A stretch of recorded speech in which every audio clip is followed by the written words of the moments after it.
Hello friends. Hope सब बढ़िया होंगे। तो आज हम करेंगे एब्जॉर्प्शन बाय रूट्स का पार्ट थर्ड।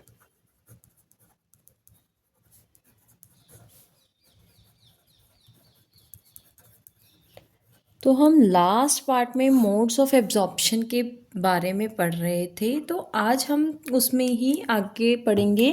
कौन सा मोड है? Turgidity and flaccidity. Turgidity and flaccidity. अब व्हाट इज़ टर्जिडिटी? देखो, अगर पानी में अगर प्लांट के अंदर पानी जा रहा है, एक टाइम ऐसा आएगा जब उसमें पानी नहीं जाएगा। उस टाइम पे उस प्लांट को हम उस सेल को हम क्या बोलेंगे? Turgid cell. यानी कि वो स्टेट ऑफ इक्विलिब्रियम जिसमें पानी और एंटर ना करे उसे हम क्या बोलते हैं? टर्जिडिटी। और उस सेल को हम क्या बोलते हैं? टर्जिड। यानी कि टर्जिडिटी में क्या है? सेल फुली चार्ज होता है। सेल क्या होता है? Fully charge. किसके साथ चार्ज होता है? पानी के साथ। अब जो ये टर्जिडिटी के कारण ना जो कंटेंट्स हैं, जैसे ये सेल है और सेल के अंदर जो भी कंटेंट्स हैं वो क्या हो गया? अब सेंटर में इकट्ठे हो जाते हैं। अब वो जब सेंटर में इकट्ठे हो रहे हैं तो सेंटर में कोई ना कोई प्रेशर लगा रहे हैं। उस प्रेशर को हम क्या बोलते हैं? Turgor pressure. क्या बोलते हैं? Turgor pressure. अब टर्गर प्रेशर को वो करने के लिए, बैलेंस करने के लिए कौन सा प्रेशर लगता है? यहाँ वॉल पे भी प्रेशर लगता है। उसे क्या बोलते हैं? Wall pressure. यानी कि जो टर्गर प्रेशर और वॉल प्रेशर है वो दोनों आपस में क्या कर देते हैं? काउंटर बैलेंस कर देते हैं। जब वो ये काउंटर बैलेंस हो जाता है तो टर्जिडिटी की स्टेज आ जाती है, इक्विलिब्रियम आ जाता है। यानी कि इसके बाद पानी की एब्जॉर्प्शन नहीं होगी। अगर हम उसमें ज़्यादा से ज़्यादा और ज़्यादा पानी देने की कोशिश करें या टर्गर प्रेशर बहुत ज़्यादा बढ़ जाए तो सेल क्या हो जाएगा? रप्चर हो जाता है।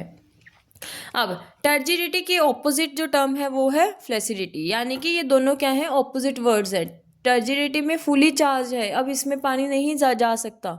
और फ्लेसिडिटी में अब इसमें और ज़्यादा पानी भी अभी जा सकता है। अब टर्जिडिटी के क्या क्या इंपॉर्टेंस है? अब जो पानी की मूवमेंट है एक सेल से दूसरे सेल में वो किसकी हेल्प से होती है? टर्जिडिटी की ही हेल्प से होती है। अगर प्रॉपर शेप मेंटेन करनी है वो भी किसकी हेल्प से है? टर्जिडिटी की। क्योंकि अगर टर्जिडिटी होएगी तो सेल क्या हो जाएगा? रिजिड हो जाएगा। जब वो रिजिड हो गया तो वो अपनी शेप एक ले लेगा। तो जो फ्रूट्स की शेप होती है, फ्लावर्स की, शूट्स की जो प्रॉपर शेप है वो किसके कारण है? टर्जिडिटी के कारण है। अब टर्जिडिटी क्या करती है? रिजिडिटी प्रोवाइड करती है। रिजिडिटी यानी कि सपोज कर लो कि अगर प्लांट पे कोई ज़्यादा प्रेशर लग रहा है वो एकदम से क्रैक नहीं होता। वो एकदम से क्यों नहीं टूटता? Due to turgidity. मतलब टर्जिडिटी के कारण क्या आ जाती है? रिजिडिटी आ जाती है। अब प्लांट्स में जो कुछ मूवमेंट्स हैं वो टर्जिडिटी के कारण होती हैं। उसमें सबसे पहली कौन सी है? Stomatal movement. अब ये देखो, इसे हम क्या बोलते हैं? स्टोमेटा। ये क्या है? हमारा स्टोमेटा है। अब जो इसकी ओपनिंग है या क्लोजिंग है वो कौन देख रहा है? गार्ड सेल्स देखते हैं। कौन देखते हैं? Guard cells. अब अगर गार्ड सेल्स फुली टर्जिड हो जाएंगे, मतलब गार्ड सेल्स और नहीं पानी ले सकते, तो ये क्या करेंगे? और ज़्यादा आर्क बना देंगे। इसको इधर चला जाएगा, ये इधर चला जाएगा, तो जो ये ओपनिंग है वो क्या हो जाएगी? वाइड हो जाएगी। और रात के टाइम क्या है? अब पानी रात को तो मिलेगा नहीं, तो वो क्या हो जाएंगी? बंद हो जाएंगी। मतलब वो रात को कौन सी स्टेज में आ जाता है? फ्लैसिडिटी की स्टेज में आ जाता है। इसलिए हम जो गार्ड सेल्स हैं उन्हें हम क्या बोलते हैं? Turgor operative walls. ये मोस्ट इम्पॉर्टेंट है, इसमें बहुत क्वेश्चन पूछते हैं। टर्गर ऑपरेटिव वॉल्व किसे कहते हैं? एमसीक्यू में ये पूछ लेते हैं। तो टर्गर ऑपरेटिव वॉल्व कौन सा है? गार्ड सेल्स है। अब एक तो स्टोमेटा की मूवमेंट करवा देता है टर्जिडिटी, और दूसरी किसकी करवाता है? Dropping of leaves. Dropping of leaves यानी कि जैसे टच मी नॉट प्लांट है, जिसे मैंने कल भी आपको बताया, उसे क्या बोलते हैं? टच मी नॉट प्लांट को मोसा प्यूडिका। मोसा प्यूडिका।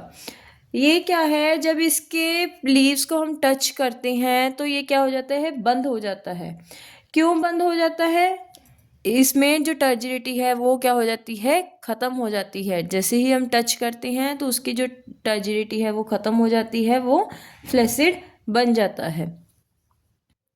अब नेक्स्ट है टर्जिडिटी एंड फ्लेक्सिडिटी के बाद रूट प्रेशर।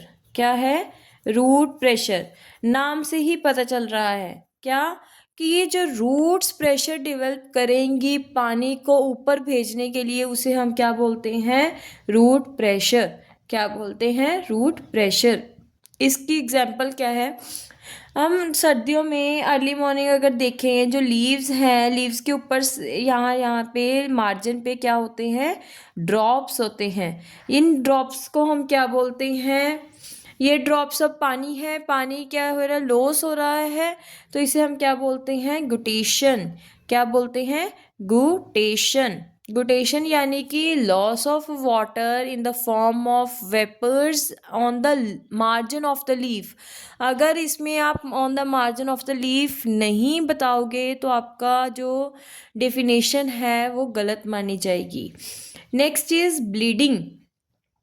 अब ब्लीडिंग कैसे है, देखा होगा कि अगर हम कई बार कोई लीफ है, अगर लीफ को सेंटर से तोड़ते हैं तो उसमें से वाइट कलर का कुछ फ्लूइड निकलता है, उसे हम क्या बोलते हैं, ब्लीडिंग। वो भी किस कारण है, रूट प्रेशर के कारण है। और रूट प्रेशर के कारण जो वाटर है जाइलम के थ्रू जो जाना होता है पानी ने, वो भी किसकी हेल्प से जाता है, रूट प्रेशर की हेल्प से। नेक्स्ट है plasmolysis and deplasmolysis. Plasmolysis and deplasmolysis. Plasmo मतलब प्लाज्मा मेम्ब्रेन के अंदर कुछ हो रहा है, साइटोप्लाज्म के अंदर कुछ हो रहा है। अब प्लाज्मोलाइसिस में क्या होगा, जैसे ये सेल है, जो सेल का सारा कंटेंट है ना वो सेल वॉल से दूर जा रहा है, मतलब यानी कि वो क्या है, सेंटर में इकट्ठा हो रहा है। इस कंडीशन को हम क्या बोलते हैं, प्लाज्मोलाइसिस। यानी कि जब ये प्लाज्मोलाइसिस हो रही है तो सेल किस स्टेज में पहुंचेगा, फ्लैसिड स्टेज में पहुंचेगा। अब ये जो प्लाज्मोलाइसिस है किस कारण होती है, एक्सोस्मोसिस के कारण। किसके कारण होती है, एक्सोस्मोसिस। यानी कि पानी क्या है, सेल से बाहर जा रहा है और जो सेल कंटेंट है, जो सैप है, वो क्या हो रहा है, सेंटर में इकट्ठा हो रहा है, तो इस वजह से वो क्या हो जाती है, प्लाज्मोलाइसिस।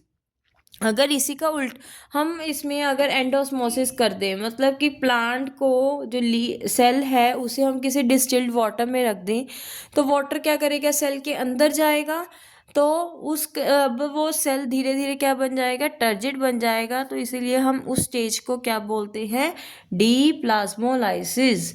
D plasmolysis. अब इम्पोर्टेंस क्या है प्लाज्मोलाइसिस की, अब हमने देखा होगा कि हमारे जो अचार हैं, शुगर्स में जैम्स हैं, जेलीज हैं, ड्रिंक्स हैं, वो कितने कितने देर खराब नहीं होते, क्यों, क्योंकि प्लाज्मोलाइसिस के कारण। प्लाज्मोलाइसिस क्या करता है, उसमें से जो भी पानी है वो क्या करता है, सेल से बाहर भेज देता है, एक्सोस्मोसिस कर देता है, जिस वजह से जो शुगर जो जेलीज जैम्स अचार वो क्या है, खराब नहीं होता।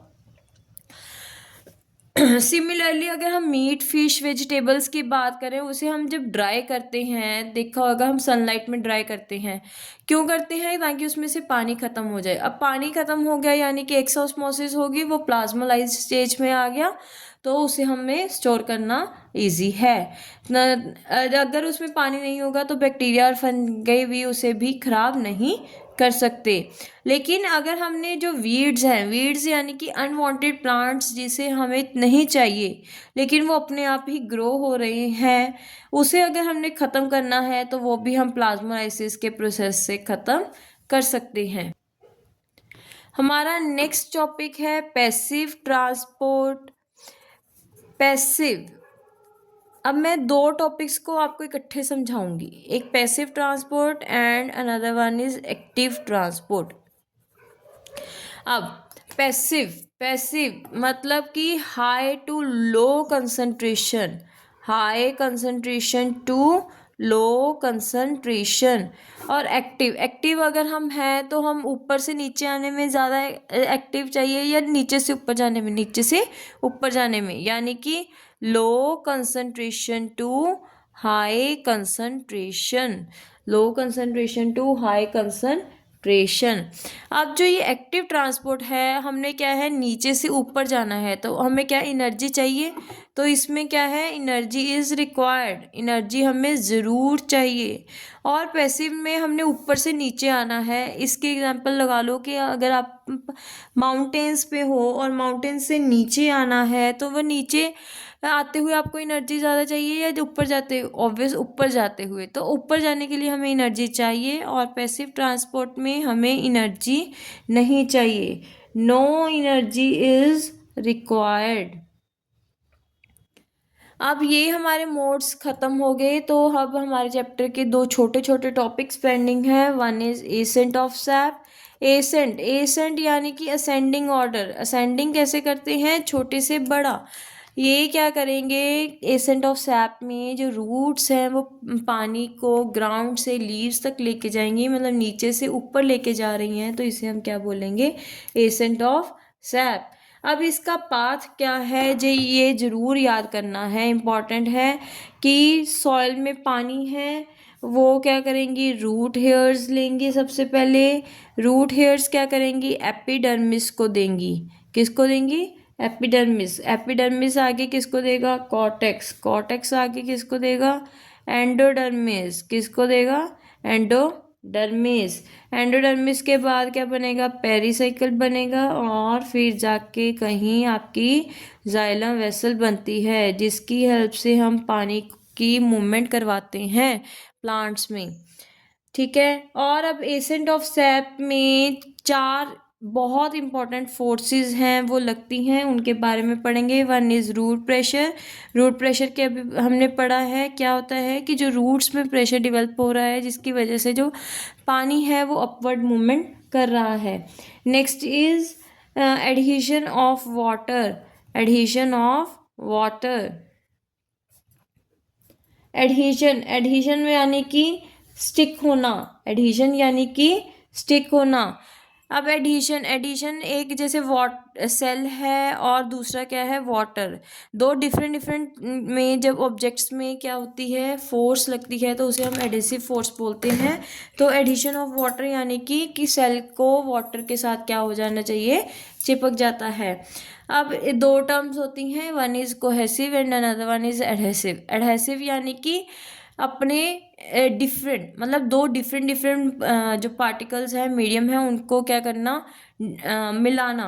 और कोहेसिव, कोहेसिव यानी कि सेम जो पार्टिकल्स हैं उनकी मूवमेंट करवाना।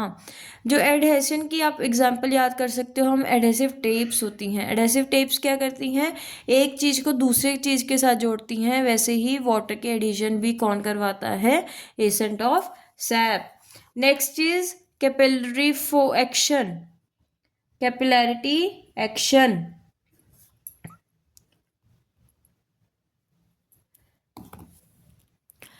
कैपिलैरिटी एक्शन में क्या है कि जो वाटर है वो क्या करेगा, वैक्यूम क्रिएट कर देगा।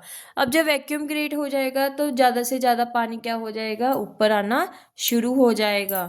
अब हमारी लास्ट फोर्स है ट्रांसपीरेशनल पुल। क्या है, ट्रांसपीरेशनल पुल। ट्रांसपीरेशनल पुल क्या है कि जो वाटर मॉलिक्यूल्स हैं उनको खींच खींच के क्या करवानी, ट्रांसपीरेशन करवानी, उसे हम क्या बोलेंगे, ट्रांसपीरेशनल पुल। अब हमारे चैप्टर का लास्ट टॉपिक है descent of sap. Descent, descent यानी कि डिसेंडिंग ऑर्डर। डिसेंडिंग हम कैसे करते हैं, ऊपर से नीचे, यानी कि हमने higher concentration to low concentration ही मूव कराना है जो भी हमारा सैप है। यानी कि फूड तो क्या है, लीव से चारों ओर घूमता है, बट जो पानी है वो सिर्फ वन वे मूवमेंट करता है। होप यहाँ तक आपको सारे मोड्स समझ आ गए। इस चैप्टर के कुछ एक्सपेरिमेंट्स हैं जो बहुत इंपॉर्टेंट है, उसमें से क्वेश्चंस आते हैं, तो उसकी मैं एक सेपरेट वीडियो बना के अपलोड करूँगी। Please like subscribe.